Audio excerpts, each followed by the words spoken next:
आज हम 8 प्रकार के मदों के बारे में समझेंगे। उसके पहले सूत्र का एक बार अवलोकन करते हैं बोर्ड के माध्यम से। 24वां नंबर सूत्र है दर्शन विशुद्धि, ये संधि करके बनाया है। विनय संपन्नता, शील व्रतेषु अनतिचार, अवीक्षण ज्ञानोपयोग, संवेगो, शक्तितः त्याग, तपसी साधु समाधि, वैयावृत्तकरण, अर्हत आचार, बहुश्रुत प्रवचन, भक्ति, आवश्यक अपरिहाणी, मार्ग प्रभावना, प्रवचन वसलत्व इति तीर्थकरत्वस्य। तीर्थंकर प्रगति के ये सभी क्या हैं? कारण हैं। हम सभी लोग दर्शन विशुद्धि के बारे में समझ रहे थे। आइए आज 8 मद के बारे में समझते हैं कि 8 मद से रहित दर्शन विशुद्ध होना चाहिए। 8 प्रकार के मद, मद मतलब होता है अहंकार। हमें किसी प्रकार का अहंकार नहीं करना है। कोई हमें पुण्य से वस्तु प्राप्त होती है या कोई हमें अनुभूति या ज्ञान प्राप्त होती है तो उसका हमें किसी प्रकार का अभिमान नहीं करना है, अहंकार नहीं करना है। आचार्यों ने 8 प्रकार के मद गिनाए हैं। अनेकों ग्रंथों में इनका वर्णन आता है। हम सब देखते हैं 8 प्रकार का मद। पहला है ज्ञान मद। क्या लिखा है ज्ञान मद में? अक्षर ज्ञान, संगीत आदि ज्ञान होने पर गर्व नहीं करना चाहिए। करते हैं तो ये मद कहलाता है। देखिए, हमें शास्त्र पढ़ लिए, शास्त्र पढ़ के हमको बहुत सारे अध्ययन हो गया, ज्ञान की प्राप्ति हो गई, तो आचार्य जी क्या करते थे कि ज्ञान होने पर तो विनम्रता आना चाहिए, विनय का भाव आना चाहिए। ज्ञान यदि हमारे अंदर अहंकार पैदा कर रहा है तो वो ज्ञान ज्ञान नहीं है, वो तो कुज्ञान है, वो तो बोझिल ज्ञान है, वो मिथ्या ज्ञान है। वह ज्ञान जो है हमें संसार सागर से तारने वाला ज्ञान नहीं हो सकता है।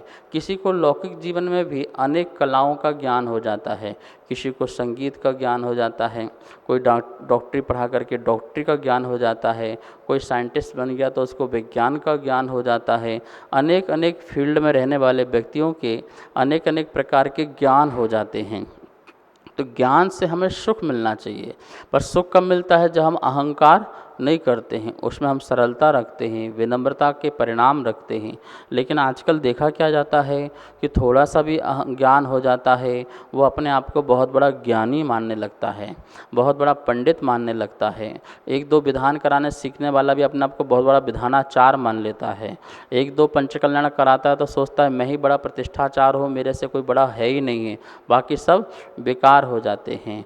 कोई वक्ता प्रवचन करना सीख गया और वो प्रवचन बोलना चालू कर दिया तो दूसरे को समझता है तुच्छ कि उसको प्रवचन ही नहीं आता है। मैं जैसा बोलता हूँ, जैसे भीड़ मेरे पास आती है दुनिया के पास नहीं आती। अपना ज्ञान का मद, वक्तृत्व कला का मद, ये नहीं होना चाहिए। ये सब यदि है तो आचरण कहते हैं कि सिर्फ तुम्हारी कोरी मेहनत है, लेकिन अहंकार के कारण तुम्हारा कल्याण होने वाला नहीं है। जो दर्शन विशुद्धि वाला जो जीव है, 16 कारण हम बताया, सम्यक दृष्टि जो जीव है वो किसी भी प्रकार का, ये तो क्षयोस्मिक ज्ञान है, इस ज्ञान का क्या भरोसा? जो पराधीन ज्ञान है, इंद्रियों के माध्यम से होने वाला जो ज्ञान है, उस ज्ञान में हमें क्या अहंकार करना? अभी है कल ना रहे। देखिए, अभी आप गिर जाएं, एक्सीडेंट हो जाए, ये आपका माइंड काम करना बंद कर दे तो फिर आप क्या करेंगे? अभी आपको बेहोश कर दिया जाता है डॉक्टर लोग, फिर आप क्या करते हैं? तो आपका ये माइंड जो है काम नहीं करता है, ये मस्तक काम नहीं करता है। तो इसी प्रकार से हम विक्षिप्त हो जाएं, पागल हो जाएं, गिर जाएं, कुछ लग जाए और आपका माइंड काम करना बंद कर दे तो आपको इंद्रिय ज्ञान, कितनी पराधीनता है। अभी केवल ज्ञान नहीं प्राप्त हुआ, केवल ज्ञान प्राप्त होते ही उनको अहंकार नहीं आता। वैसे वहाँ कषाय नहीं है तो अहंकार भी नहीं है। तुम्हारे हमारे पास कषाय होते हुए भी ज्ञान होने पर कषाय नहीं करना, अहंकार नहीं करना, ये सबसे बड़ी बात है और ये साधना है। और इस साधना के बल से ही जीव अपने परिणामों को विशुद्ध करता है। हम स्वाध्याय करते हैं, उसका मतलब क्या है? स्व अध्याय, अपने को जानने के लिए अध्ययन करना, अपना ज्ञान वृद्धि करना, सही क्या है गलत क्या है इसके लिए अध्ययन करना। हम पराध्याय न करें, हाँ, हम भी पढ़ लेते हैं, हमें भी जानकारी होना चाहिए, और कोई हमसे पूछे तो कम से कम हम बता तो सकें। हम लोग ब्रह्मचारी अवस्था में रहते थे, बहुत सारे ब्रह्मचारी के साथ पढ़ते थे। हम पूछते थे, भाई क्यों याद करे जा रहे हो इतना? बोले यार पता नहीं, महाराज जी बन गए, किसी ने कुछ पूछ लिया और नहीं बता पाए तो बोलेंगे बताओ महाराज जी बन गए, इनको ये भी नहीं आता है। तो मैंने कहा तुम इसलिए पढ़ रहे हो, ये तो व्यर्थ हो गया, ये पढ़ना बिल्कुल व्यर्थ हो गया। इसके लिए नहीं पढ़ो, अपने लिए पढ़ो, अपनी जानकारी के लिए पढ़ो, और उस जानकारी से आत्म कल्याण करें, विशुद्धि बढ़ाएं, इसलिए पढ़ो। वरना पराध्याय नहीं होना चाहिए। हम दिन रात पराध्याय में लगे हैं, एक शास्त्र पढ़ लिया, दो शास्त्र पढ़ लिया, कर्णान योग में मास्टर हो गए, कोई द्रव्यान योग में मास्टर हो गया, कोई चरणान योग में, कोई प्रथमान योग में। ठीक है, आप स्पेशलिस्ट बनो, अच्छी बात है, लेकिन उस ज्ञान के हो जाने पर, जैसे वृक्ष में फल आ जाने पर क्या होता है, फल झुक जाता है। जब तक फल नहीं आता है वो अहंकार की तरह खड़ा रहता है, और जैसे जैसे फल आने लगते हैं, बड़े होने लगते हैं, वो पेड़ क्या होता है, नीचे की ओर झुक जाता है। ऐसे जिसके पास ज्ञान के फल अंदर आ चुके हैं, सच्चा ज्ञान अंदर आ चुका है, वो भेद विज्ञान के बल से आत्मा की ओर झुक जाता है, संसार के प्रति किसी प्रकार का अहंकार भाव आदि नहीं करता है। इस प्रकार से ज्ञान का मद नहीं करना चाहिए। दूसरा मद है पूजा का मद। पूजा का अर्थ क्या होता है? हम सिर्फ पूजा का अर्थ समझते हैं कि हम आए भगवान की आकर के पूजा कर ली, अर्घ चढ़ा दिया और ये पूजा हो गई। पूजा का अर्थ होता है सम्मान। पूजा का सामान्य अर्थ क्या होता है? सम्मान। किस जीव का यथायोग सम्मान होना। जैसे कोई अपने माता पिता हैं, तो आप माता पिता का पैर छूते हैं तो वो एक सम्मान है, वो भी इनके लिए एक आदर, एक पूजा है। एक सम्यक दृष्टि को आप जय जिनेंद्र करते हैं तो वो भी एक उसका सम्मान, वो भी इसकी पूजा है। आप जो व्रती हैं, एलक छुल्लक हैं, उनको नमस्कार इक्षामी आदि करते हैं, ये भी एक उनके लिए द्रव्य नमस्कार है, सम्मान है, मुनिराज का सम्मान। तो इस प्रकार से कैसे कैसे सम्मान करना है अपने मनवचन काय से, कोई द्रव्य चढ़ा करके, कोई पात्र प्रक्षालन करके, कोई अभिषेक करके, कोई सामग्री चढ़ा करके, ये सब पूजाओं में आते हैं। जैसे आप लोग कई पुराण पढ़ेंगे तो उसमें लिखा होगा कि सौधर्मेंद्र आया और भगवान के माता पिता की अर्घ चढ़ाया, उसको पूजा की। तो क्या पूजा हुई? अर्घ चढ़ाया। तो माता पिता की भगवान जैसे पूजा तो नहीं हुई होगी, तो उनके लिए वस्त्र लाया होगा, उनके लिए सामान लाया होगा, उनको रखा होगा, नमस्कार किया होगा। ये क्या हो गई? ये भगवान की माता हैं, ये भगवान के पिता हैं, ये भी क्या है? सम्माननीय हैं। तो वो उनकी क्या हो गई? पूजा हो गई। ऐसे पुराणों में कितना स्थान मिलेगा, जगह जगह आपको मिलेगा। सौधर्म जैसा भी उनको भी सम्मान देता है। तो इस प्रकार से सबकी अपनी अथाथ योग जो है सम्मान मिला करता है। तो सम्मान मिलना एक अलग चीज़ है, पर सम्मान मिलते समय मैं अहंकार करूं, देखो मेरे सामने कौन कौन झुकता है, कौन कौन व्यक्ति आकर के मेरे को नमस्कार करता है, ये करना गलत है, ये करना अहंकार है, ये मद है। इससे आत्मा हमारी शुद्ध नहीं रह सकती है, हमेशा आत्मा संक्लेशित रहेगी।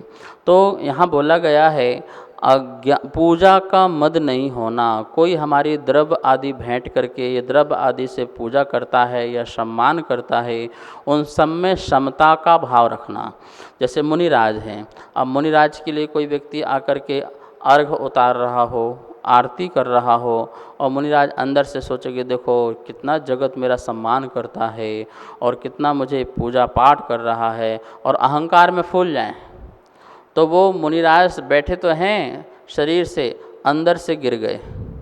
अंदर से अहंकार आते ही क्या हो जाएगा? उनका सम्यक दर्शन में दोष लगेगा। अहंकार नहीं करना है, और वो अहंकार के संस्कार यदि बहुत समय तक बने रहे, 6 महीने से ज़्यादा बने रहे, तो मिथ्यात्व दशा को भी प्राप्त हो सकते हैं। इसलिए इस प्रकार का यश, ख्याति, लाभ, पूजा, चाहे आदि सम्मान की भाव नहीं होना चाहिए। और यदि होते हैं तो आचरण कहते हैं इसमें आत्मा बिल्कुल अशुद्ध होती है। जो सम्यक दर्शन विशुद्ध वाली बात कही है 16 कर्म भावना में, वो दर्शन विशुद्धि वाला आपका सम्यक दर्शन नहीं हो पाएगा। नमोस्तु आचार्य श्री। आचार्य श्री, मेरे मन में एक शंका है, जैसे योग्यता और सम्मान, एक दूसरे के पूरक होने चाहिए। लेकिन अगर हम योग्यता के हिसाब से सम्मान नहीं करते, मतलब किसी की योग्यता उतनी नहीं है लेकिन हम उसको सम्मान ज़्यादा दे देते हैं, जिससे उसके अंदर अहंकार की भावना आ जाती है, तो उसकी जो अहंकार की भावना को हमने जागृत किया तो उसके लिए हम भी दोष के पात्र हैं। बिल्कुल सही कहा आपने। योग्यता कम और उपाधि ज़्यादा, तो इससे सामने वाले व्यक्ति का अहंकार पुष्ट हो सकता है। यदि अहंकार पुष्ट हुआ तो आप निमित्त बने, तो आप दोषी बने, क्योंकि आपने योग्यता से अधिक उसको क्या दिया, सम्मान दिया। जैसे मान लो कि कोई क्षुल्लक है, एलक है, प्रतिमाधारी हैं, उत्कृष्ट श्रावक हैं, और उनको यदि हमने निर्ग्रंथ साधुओं जैसे सम्मान देना प्रारंभ कर दिया, उनको भी संत बोलने लगे, उनको भी हम गुरु बोलने लगे, जबकि वो श्रावक हैं, श्रावक की उत्कृष्ट श्रेणी में हैं, संत की श्रेणी में नहीं हैं, गुरु की श्रेणी में नहीं हैं, लेकिन हमने सम्मान उनको गुरु जैसे दे दिया, तो क्या होगा, फिर हम उसके सम्मान को तो दे दिया, लेकिन यदि वो अपने आप को ऐसा गुरु मानने लगा तो वो साधुओं से भी अपने आप को ऊपर मानने लगेगा। वह पंचपरमेष्ठी में जो आचार्य उपाध्याय साधु हैं उनसे भी अपने आप को बड़ा महान और कंपटीशन करने लगेगा।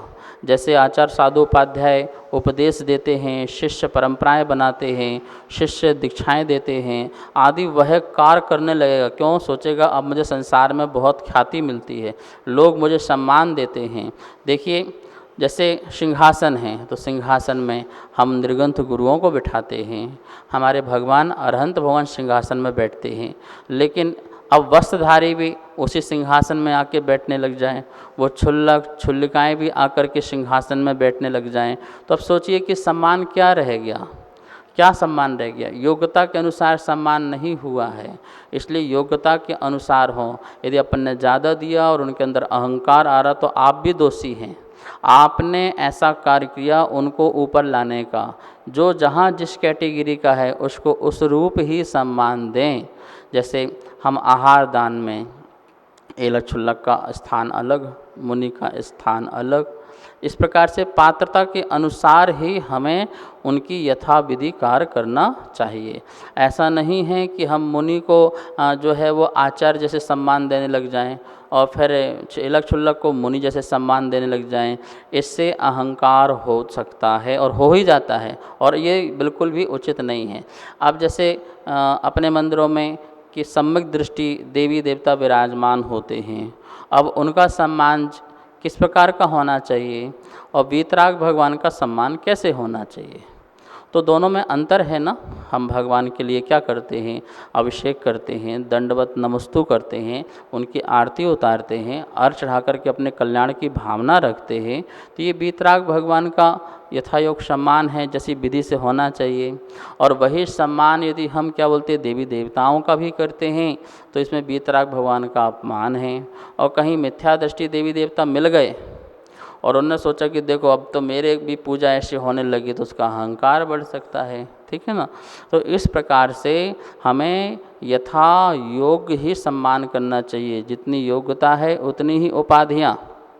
ऐसे नहीं कि उपाधियाँ तो लगा दी कैसे, अब कोई बसधारी हो उसको संत शिरोमणि, उसके लिए जगत बंधु, इस प्रकार से अनेक प्रकार की बड़ी बड़ी उपाधियों से उसको विभूषित करने लग जाएं, तो ये क्या होगा, जिन शासन का हानि होगी।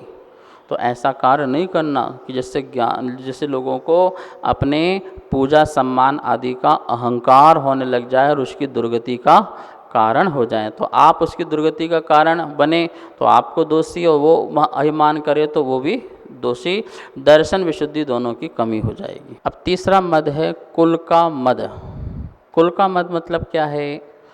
पितृवंश, पिता के वंश में जो लोग भी हुए, हमारे बाबा दादा परदादा, इस प्रकार से उनको लेकर के अहंकार करना। क्या अहंकार करना? हमारे दादा ऐसे थे, उनकी गांव में चलती थी, सभी लोग मानते थे ये सारा गांव हमारे दादा का है, बाबा का है। इस प्रकार से लेकर के अहंकार करना।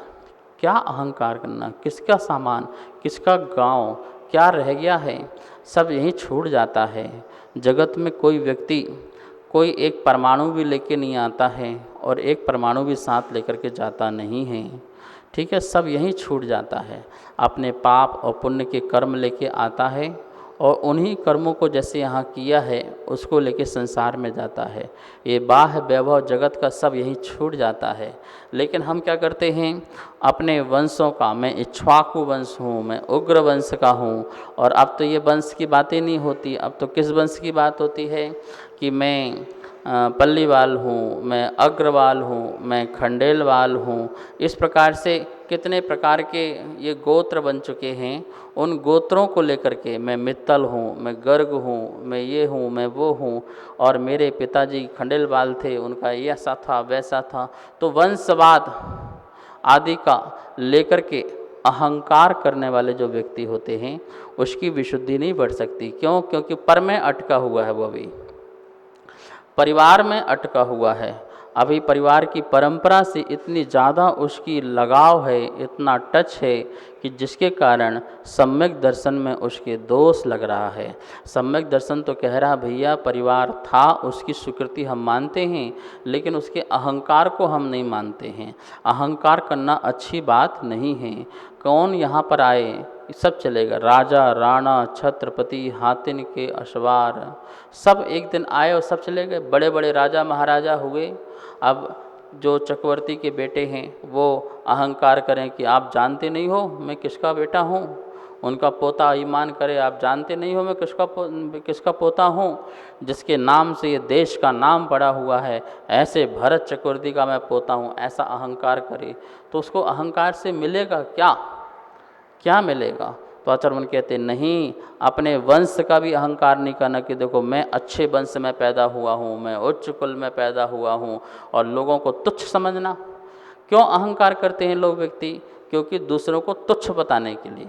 जब भी अहंकार होगा ना तो वो दूसरे को छोटा समझाने के लिए कि देखो हम बड़े हैं, हम ऊंचे पद के हैं, हारे हैं, और तुम नीच लोग हो, तुम छोटे लोग हो, तुम्हारा कुछ भी अधिकार नहीं रहा। जो हमारे पिताओं का जो यश रहा, कीर्ति रही, तो वो अपना अहंकार पुष्ट करने के लिए, देखिए वो देखा जाए ना, वो अपने वंश का भी अहंकार नहीं, वो उनके नाम से अपने नाम को ऊंचा करना चाह रहा है। वास्तविकता तो ये है कि वो क्या करना चाह रहा है, देखो हम उस वंश के हैं जहाँ हमारे बाबा दादा राजा महाराजा थे, तो वो स्वयं में तो योग्यता नहीं है कितना बड़ा हो सके, तो उनका नाम लेकर के अपने को ऊंचा करने के लिए अहंकार कर रहा है। तो दूसरों के कंधों में खड़े होकर के तुम बड़े नहीं हो सकते हो। आप अपनी साधना करो, आप अपने संयम के मार्ग में चलो, आप वैसे ही बड़े हो जाओगे। नमोस्तु आचार्य श्री। मेरे मन में एक जिज्ञासा उत्पन्न हो रही थी, जैसे गृहस्थ जीवन में तो कुल का मद होता ही है, अगर कोई साधु ये कहें कि हम इस परंपरा के हैं, हमारे गुरु बड़े हैं, हम उस परंपरा के हैं, तो क्या इसमें भी कुल का मद होता है क्या? देखिए, यदि अहंकार भर कर के यह बात की जाए तो वो कुल का मत कहलाएगा। लेकिन यदि ये कहा जाए कि देखो हम महावीर की कुल की परंपरा के हैं, जहाँ ऐसे ऐसे आचार हुए हैं, ऐसे साधक हुए हैं, ऐसे तपस्वी साधु हुए हैं जो साहित्यिक प्रेमी थे, आत्मिक प्रेमी थे, और हम बड़े धन्य हैं कि हमें ऐसे कुल में जन्म हुआ कि हम भी धर्म कर सकें, हम भी साहित्य लिख सकें, हम भी तपस्वी बन सकें, तो ये तो बहुत अच्छी बात है। लेकिन उस परंपरा के अकॉर्डिंग तो ध्यान तपस्या तो करता ना हो, लेकिन बस उसका नाम लेकर के और अहंकार करता हो कि आप समझते हैं, आप जानते हैं हम किस परंपरा के हैं, हम उस परंपरा के हैं, और ऐसा दम भरता हो और करता कुछ भी ना हो। उसके अकॉर्डिंग न साधना, न सामायिक, न साहित्य, न आत्म ध्यान ज्ञान आदि के लिए प्रवृत्ति, ये कुछ ना होता हो, सिर्फ मात्र मद करता हो कि देखो तुम किस परंपरा के, छोटे परंपरा के, हम बड़े परंपरा के, ऐसे तपस्वी साधु परंपरा के हैं, और उससे समाज में अपनी प्रतिष्ठा बढ़ाता हो, समाज में अपना सम्मान अच्छा ऊंचा करवाता हो, तो ये भी एक कुल मद कहलाएगा। और ऐसे कुल मद करने वालों की भी जो दर्शन विशुद्धि होना चाहिए 16 कर्ण भावना संबंधी, वो उसकी नहीं हो पाएगी। आगे है चौथा मत, जाति मत। जाति का मत मतलब जाति कहलाती है मातृपक्ष की, कुल कहलाता है पितृपक्ष का। तो माता की वंश परंपरा में कोई अच्छे अच्छे लोग हुए, बड़े बड़े लोग हुए, तो उनका मद करना, जैसे हमारी नानी, हमारी मामी, हमारे ये, हमारे वो, ये किसके पक्ष के हो गए? ये माता के पक्ष के जितने भी परिवार के लोग हैं, उनमें कोई यदि ऐसा कोई व्यक्ति बड़ा हुआ हो, श्रेष्ठी हुआ हो, या अच्छा संसार में नाम कमाया हो, और उसको लेकर के मैं अहंकार करूं, देखो आप क्या जानते हो, आपको क्या पता है हम किस वंश के हैं, हमारे घर में कितनी रानियां लोग हुई हैं। तो इस प्रकार से मद करना, अहंकार न करना, ये जाति का मत है। तो हमें कुल का मत भी नहीं करना है और जाति का मत नहीं करना। हाँ, कोई यदि धर्मात्मा हुआ हो तो उसका करो कि देखो हमें गर्व है, हमारी माँ ने आर्य का व्रत धारण किए, हमारे गर्व है कि हमारे मातृपक्ष में कितने लोगों ने व्रत प्रतिमाएँ धारण की, यात्राएं की, और ऐसे मुझे भी यात्राएं करना है, मुझे भी ऐसा धर्म ध्यान करना है। तो उनको आदर्श बनाना, क्या बनाना? उनको आदर्श बना करके स्वयं आगे बढ़ो। लेकिन गर्व करना उनके रूप का, उनके रुपया का, उनकी भौतिक वस्तुओं का, उनका ये इस प्रकार से दबदबा का, तो ये सब जो अहंकार है वो जाति मत हो जाएगा, ठीक है ना, मातृपक्ष संबंधी। तो ये भी नहीं होना चाहिए। अब है बल मद। बल मत क्या? देखिए, ऐसे कर्म के उदय से इतना शक्ति संपन्न शरीर की प्राप्ति हो जाना जिससे हम अनेक प्रकार के कार्य कर सकते हैं। तो उस समय शरीर का मद करना, मेरे अंदर कितनी ताकत है, कितनी शक्ति है, मैं कुछ भी कर सकता हूँ, किसी को पछाड़ कर सकता हूँ, किसी को उठा के फेंक सकता हूँ, मैं 10 उपास भी कर सकता हूँ, तुम क्या समझते हो, मैं सारा काम कर सकता हूँ। तो इस प्रकार से अपनी ताकत का, अपने बल का भी क्या करना? मद करना। होना तो ये चाहिए था कि ये बल देखो प्राप्त हुआ है, इससे मैं साधना करूं, इससे मैं अपने कर्मों की निर्जरा करूं, ये मेरा बल प्राप्त हो तो अपने आप में गर्व होता है कि मैं साधना कर सकूं। लेकिन अहंकार करें, मैं इस बल से अपने बॉडी बिल्डर बन जाऊं, जिम करके अच्छा बड़ा शरीर बना लूं और दूसरों को दिखाने के लिए, आकर्षित करने के लिए, ये सब क्या है? ये बल का क्या है? मद है। इस प्रकार का शक्ति का प्रदर्शन करके, अपने बल का प्रदर्शन करके मद करना, अहंकार करना, ये सब भी नहीं होना चाहिए। ये भी दर्शन विशुद्धि में बाधक है। क्यों? क्योंकि उस समय आपको शरीर से मोह हो जाएगा, फिर शरीर से लगाव हो जाएगा, और शरीर से लगाव मतलब मिथ्या दृष्टि हो जाएंगे, बहिरात्मा हो जाएंगे। आप समझेंगे, आत्मा को नहीं समझेंगे, फिर शरीर ही मैं हूँ और मैं ही शरीर हूँ, ऐसा भाव आ जाएगा। तो इसलिए बल का मद भी नहीं करना चाहिए। इस प्रकार से आज के स्वाध्याय में अपन ने ये मदों के बारे में देखा। 2 मद और रह गए हैं जिसके बारे में कल चर्चा करेंगे। आज स्वाध्याय यहीं संपन्न करते हैं। सभी स्वाध्याय प्रेमी बंधुओं को सादर जय जिनेन्द्र। महाराज श्री, हमारे पास तृतीय अध्याय की पुस्तक छपकर आ चुकी है और इसमें कुल 74 लोगों ने अपना सहयोग प्रदान किया है सामर्थ्य अनुसार। उनके नाम मैं सबके सामने बोल रहा हूँ। सबको आचार्य श्री का मंगल आशीर्वाद प्राप्त होगा। आप नाम सुनिएगा सभी लोग ध्यान से। नाम इस प्रकार से हैं: करुणा निरंजन कमलकर, अकोला महाराष्ट्र; महेंद्र जैन, नरसिंहपुर; NK जैन, नई दिल्ली; राजपाल जैन, मुजफ्फरनगर उत्तर प्रदेश; विमला जैन, डूंगरपुर राजस्थान; योगेश संगतकर, नासिक महाराष्ट्र; शशिकांत M शाह, USA; कनक प्रभा जैन, कोटा राजस्थान; कुसुम पाटनी, बापूनगर जयपुर; श्रीमती शकुंतला देवी, कोल्हापुर महाराष्ट्र; प्रतीक्षा जैन, धुले महाराष्ट्र। गुप्तदान में भी एक नाम आया है: आस्था जैन, आगरा उत्तर प्रदेश; आदित्य जैन, राकेश जैन, आगरा उत्तर प्रदेश; सुनीता रंजन जैन, जलगांव महाराष्ट्र; प्रशांत संघवी, कनाडा; जैन प्रकाश कस्तूर चंद साहब, बोरीवली मुंबई; पिंकी जैन, अशोक विहार दिल्ली; स्वर्गीय सेवाबाई, स्वर्गीय लक्ष्मीचंद जैन की पुण्य स्मृति में; प्रमिला रमेश चंद्र जैन, खरगोन मध्य प्रदेश; राजकुमार मंजू जैन, जयपुर राजस्थान; BR प्रदीप कुमार जैन, फरीदाबाद हरियाणा; दिलीप कुमार सुधा जैन, जयपुर राजस्थान;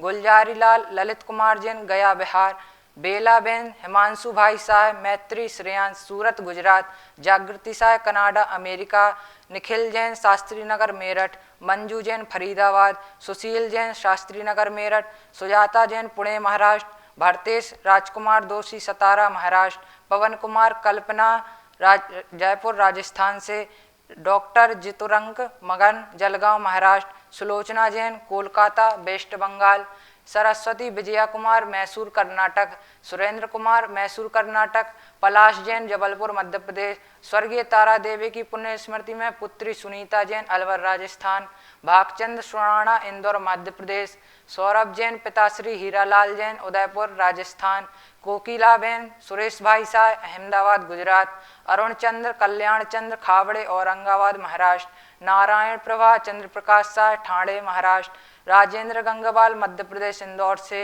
मीनाक्षी जैन गाजियाबाद उत्तर प्रदेश से, देवेंद्र कुमार जैन विदिशा मध्य प्रदेश, राजुल देवी ज्ञानचंद्र जैन जयपुर राजस्थान, इंदर सेन जैन अनीता जैन विवेक बिहार, नरेश जैन उषा जैन त्रिनगर दिल्ली, महिला मंडल पानीपत हरियाणा।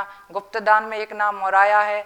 संजय जैन सुनीता जैन सौम्या जैन गुड़गांव मेरठ, रेखा जैन विनोद जैन मोदीनगर उत्तर प्रदेश, रमेश चंद्र जैन ग्वालियर मध्य प्रदेश, कांतिलाल कोठारी उदयपुर राजस्थान, वैशाली ठोले लता ठोले अहमदनगर महाराष्ट्र, अलका जैन व समस्त जैन परिवार दिल्ली। शुद्ध पंचमी के अवसर पर श्रीमती विनय जैन दिल्ली, सुशीला जैन दिल्ली, शिशिर जैन रोहिणी दिल्ली, श्रीमती सबिता जैन कबीनगर गाजियाबाद, विपला जैन कबीनगर गाजियाबाद, सरिता जैन लक्ष्मीनगर दिल्ली, शिवांगी जैन दिल्ली, वंशिका जैन दिल्ली, कैलाश चंद्र जैन जयपुर राजस्थान, विपुल जैन नागपुर महाराष्ट्र, सजल जैन विदिशा मध्य प्रदेश, अचला शाह सोलापुर महाराष्ट्र, किरण जैन अरहंत जैन छिंदवाड़ा मध्य प्रदेश, पवन जैन पाटनी व पुष्पा पाटनी असम बेंगलोर, लालचंद जैन उदयपुर राजस्थान, रेखा जैन सुनील कांत जैन दिल्ली, सुनंदा धन्य कुमार मोहिकर नागपुर महाराष्ट्र, सुलोचना जैन अखिलेश जैन ललितपुर उत्तर प्रदेश से।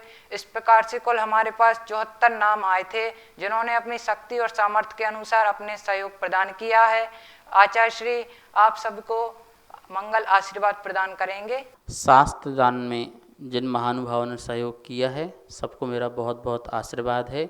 इसी प्रकार से आप लोग शास्त्र दान करें, ज्ञान दान करें, अपनी ज्ञान की वृद्धि करें।